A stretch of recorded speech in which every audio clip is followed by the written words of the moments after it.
Hey, welcome back. Welcome if you're new. Glad to have ya. It's another month. We somehow survived January, and it feels like it was both the longest of months and very short all at once. So here we are, and it's time to talk about books that are coming out in February that I am excited about, and there are a lot of them. I generally don't think of February as a particularly busy publication month, but I guess all months are busy publication months now, which I guess makes sense when you only have so many weeks in a year. So let's jump into it. I'm gonna go by release date this time because I realized that I had no organization in January, and that's not particularly helpful, so apologies. So starting with February 2nd, tomorrow, by the time this goes up, there's actually a lot coming out. So one that I am most excited about is The Project by Courtney Summers. This is a cult book, and it's a cult book by one of our most devastating young adult authors. I admittedly am not familiar with Courtney Summers' entire canon. I started with All the Rage, which I still think about on a regular basis in terms of just a book that elicited such a strong emotional reaction from me as a reader. It felt like a speak in terms of its gravitas, so to say. And then of course her last book was Sadie, which I listened to on audio and was fabulous on audio because it was an exploration of kind of like a podcast format. So the book was like a full audio production in a way, and it was a murder mystery of sorts. And then now we're moving into a cult atmosphere. So I am very intrigued to know what she's going to do with that, and know that it will most likely be devastating. So I guess I will stay tuned. I anticipate this being a very buzzy book. It's already got a lot of buzz in terms of what I've seen in terms of marketing behind it. So I think that will carry through the publication, especially because I think Sadie picked up even more fans. The next book is Everything That Burns by Gita Trellis. This is the second in a duology set in France. I think it's during the French Revolution. I know that there's a lot of revolutionary periods, but I think it's the actual French Revolution, if I remember correctly. The first book was Enchantée as it was first released, and I now believe it's being sold as All That Glitters. So if you had this on your list as Liberté, as a non-French speaker, you'll want to pick it up as Everything That Burns. And I only mention that change because I know that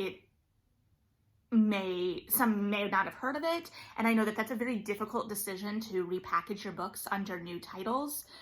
I'm not really going to speak on that change and what I think of it because that's a hard decision and a lot of work went into it. I really enjoyed Enchantée, and if this is the way that the publisher and the author, one, feel like it represents the book more accurately, and two, is a way to reach more readers, then I want this story to reach as many readers as possible. That's always the goal. So I'm very intrigued to see where this series goes. One of the things I really loved about the first one was both the magical system and world it created, because there was a cost to the magic. Everything wasn't super easy. There was a lot of tension even within the world creation, and the filial relationships in that book, particularly with the brother, were just really gripping. So definitely will be finishing out that duology. Yes, it's a duology. Next, we have a new series by Brittany Cavallaro, who is the author of A Study in Charlotte, the Sherlock Holmes reimagining. I have been really interested to see what she's going to do next. I really enjoyed A Study in Charlotte, the series, and I say that as someone who isn't a huge Sherlock Holmes fangirl. I'm very interested to see what she does next, and I know that her new book is set in the 19th century. Am I getting centuries right? I think so.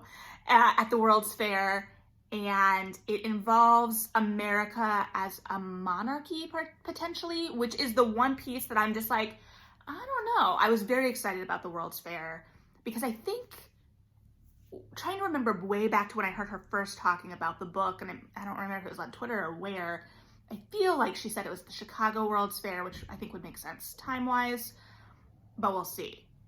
Because obviously if you have Chicago World's Fair, there's some other things that can come into play. So I'm very interested to see her world building, and this is going to be new because her previous world was contemporary, even if it was a retelling. So I'm really interested to see what she does. Definitely an author I have my eye on. The next is Makeup Breakup by Lily Minnan. This is the adult romance foray of YA author Cynthia Minnan, who wrote When Dimple Met Rishi, There's Something About Sweetie, Of Curses and Kisses, like a big name in YA. And she's moving into the adult market, and her YA romances are some of the best YA romances on the scene. I was gonna say right now, but I think, I just think on the scene. Like, I love her romances. So I'm very, very interested to see how that translates to an adult market. And I believe, it's been a second since I read the blurb, but I believe there's a tech angle to this new book, to Makeup or Breakup. There's no or, Makeup Breakup, which will tie in a way, not tie in, but there was a tech angle to When Dimple Met Rishi, so it's kind of like a nice parallel, so to speak. I also have noticed that adult romances in general, in terms of contemporaries, or at least the contemporaries I'm gravitating toward, have a lot of like tech, startup, kind of conceits right now. So that might just also be what's selling, but I definitely consider that something in her wheelhouse, and I'm very excited to see where that goes. And the last for today, because we are still on February 2nd, there are this many books coming out that are great, or I'm rooting to be great because I want them, is This Close to Okay by Lisa Cross Smith.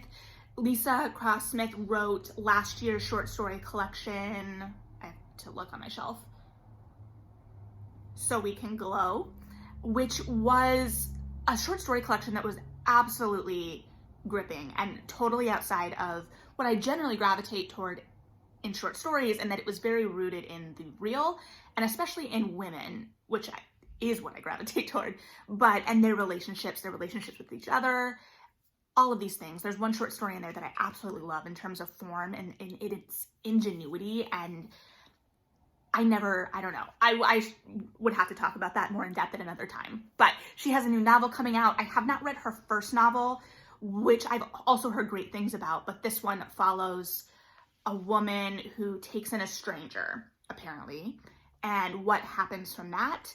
It was a Book of the Month pick as well, so I think some people already have it in the same way. It may have been the same month that The Wife Upstairs was picked. So may already have some readers. I've seen it buzzing out in the world, but I'm very excited about it. There is an honesty and a loveliness to her writing in the short story collection I read.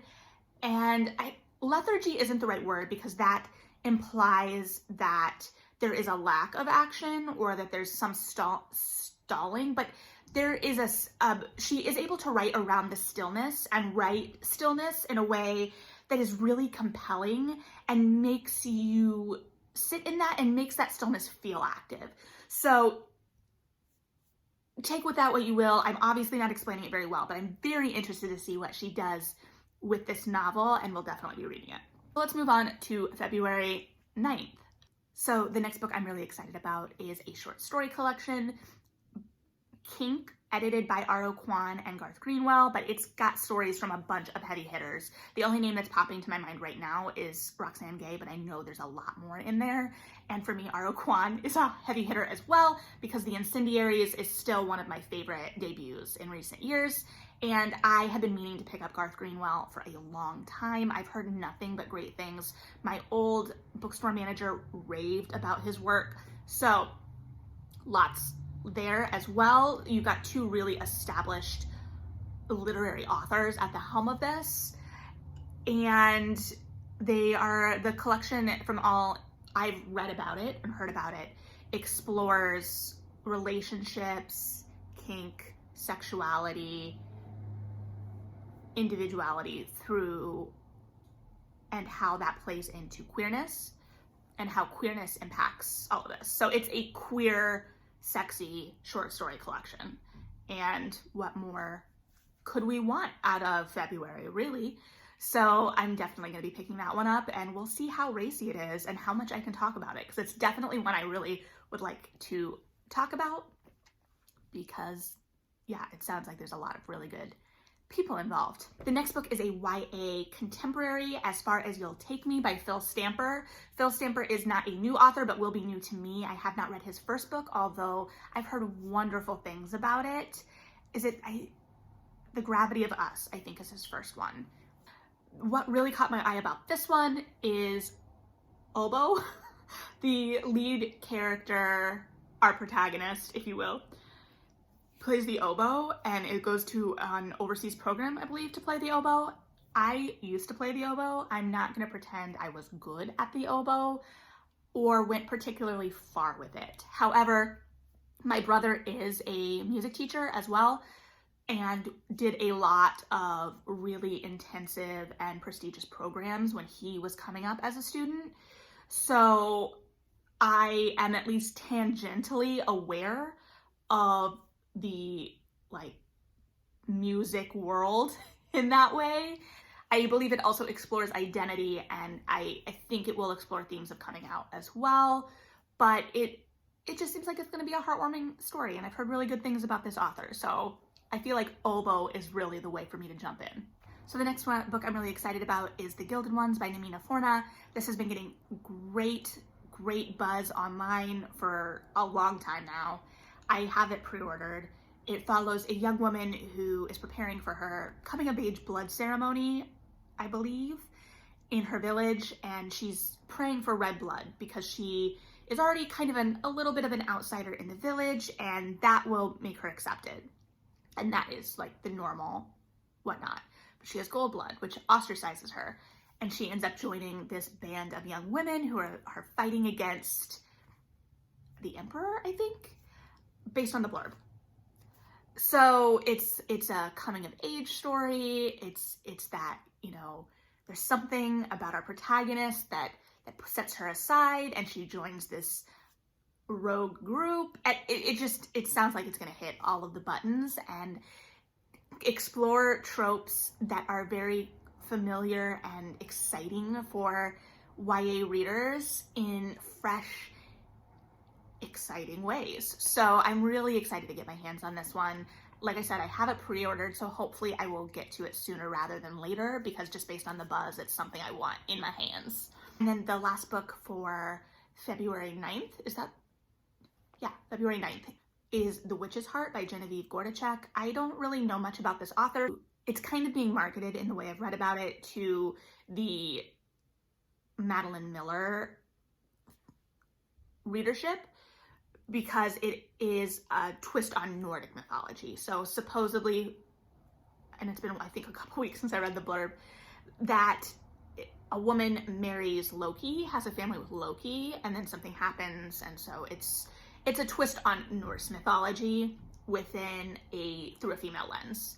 So I think I already have this on, not pre-order, on hold at the library digitally, because I haven't gone to the library physically since last March, and that makes me sad, but here we are. February 16th, first book, Reaper of Souls by Raina Barron.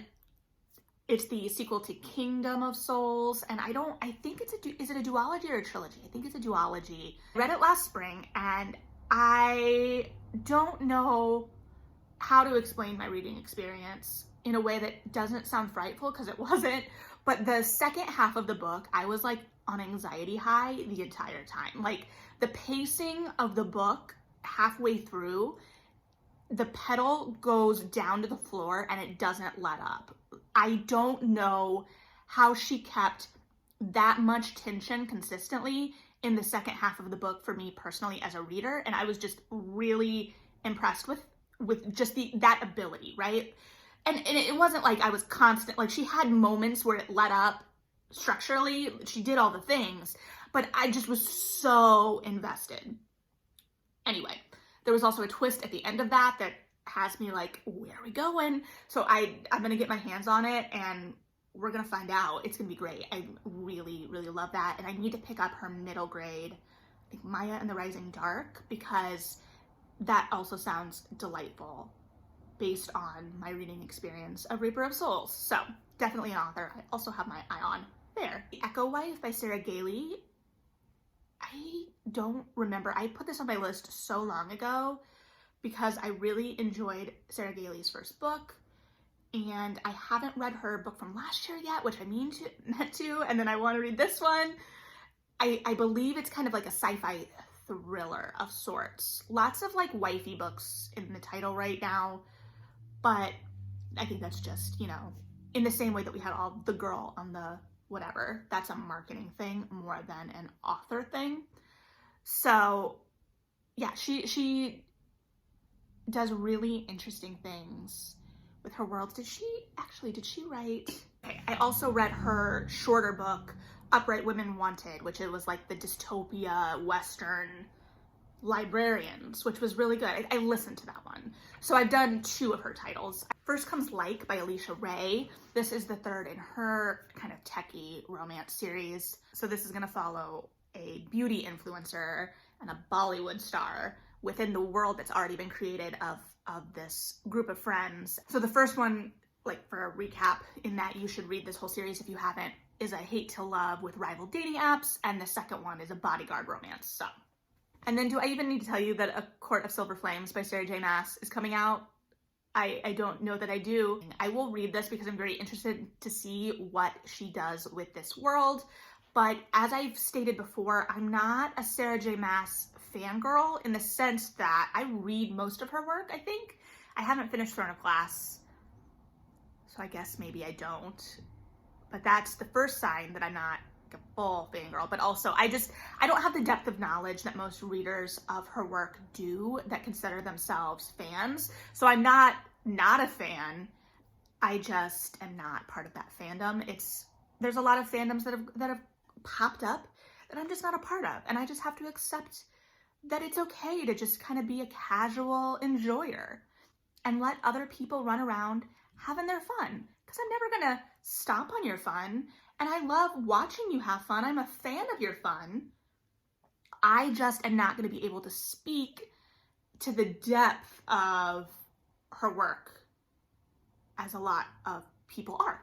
So I'm gonna be coming at it much more casually, in the sense that I can't tell you all 500 characters and their backstories and be able to analyze what those backstories mean in relation to where we're sitting. I've already forgotten. So clearly I'm a great high fantasy reader. Okay, let's get to the end of the month. I've been babbling way longer than I anticipated. I promised myself this would be quicker, and I've lied to all of us. The February 23rd, Waiting for a Scott Like You by Eva Leigh. This is in her, I don't know what to call it, trilogy. They're all kind of reimagined 80s movies from what I've read online. I actually don't have a huge working knowledge of 80s movies either. Like, I know that. Anyway, the last book had, you know, a somewhat submissive Duke, I think. Here we're getting a Scottish romance, which is also a fan favorite. And I realize I haven't been reading a lot of Scottish romances recently, which is neither here nor there. It's just something I haven't touched in a while.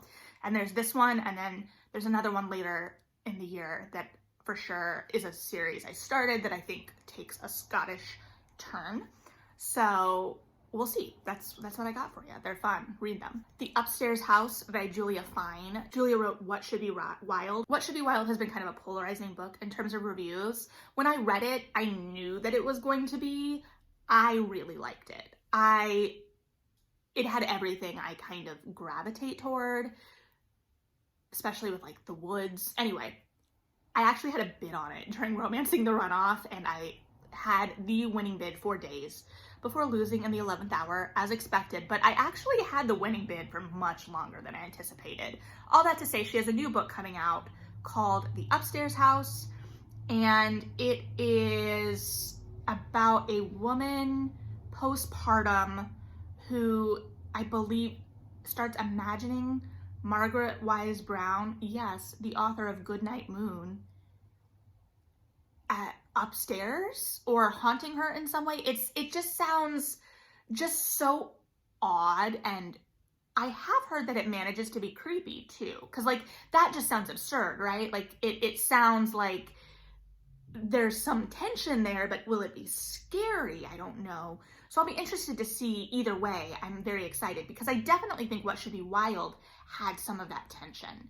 So I got this on pre-order as well. My bookstore did, the bookseller did shout it out in an Instagram post asking for recommendations of things as like a pre-order. So I'm gonna cross my fingers because I think Julia is Chicagoland, that maybe she'll make it to the bookstore to sign a copy. I don't know. I can dream. And to wrap it up, we have a new book, Honey Girl by Morgan Rogers. I said new book like these are not all coming out in February. I meant more like new to me, on my radar, maybe a new author, I believe. I know. So this is about a woman, a young woman who gets drunk and married in Vegas and then has to deal with repercussions of that. I believe it's being sold or marketed as a romance, but I have heard some romance readers say that it's more a coming of age story and that the romance isn't as central to the plot. And that's not a bad thing, especially in the reviews. They said, I really enjoyed this, but especially because romance readers, when you're going in as a romance reader to a romance, you're approaching it with certain expectations. And if those romance expectations aren't met in terms of how that is centered and plays out, it can mar the reading experience in a way that it wouldn't if you weren't going in with those expectations, because genres like romance, you have very specific expectations as a reader.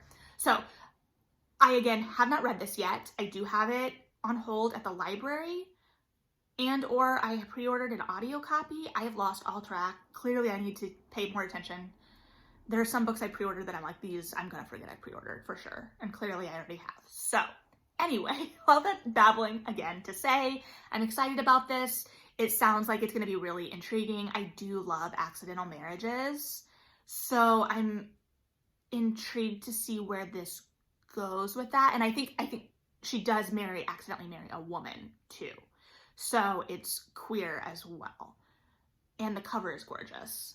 So there's a lot that makes me go, huh, okay, let's check this one out. And we shall, who knows? There's a lot coming out in February, friends. I know I probably missed things. Let me know what you're excited about that I haven't talked about. Let me know what I have talked about that you are excited about as well. Let's geek out about books together. In the meantime, I'm gonna stop babbling and we'll chat books again some more soon. Thanks for hanging out, and yeah, bye.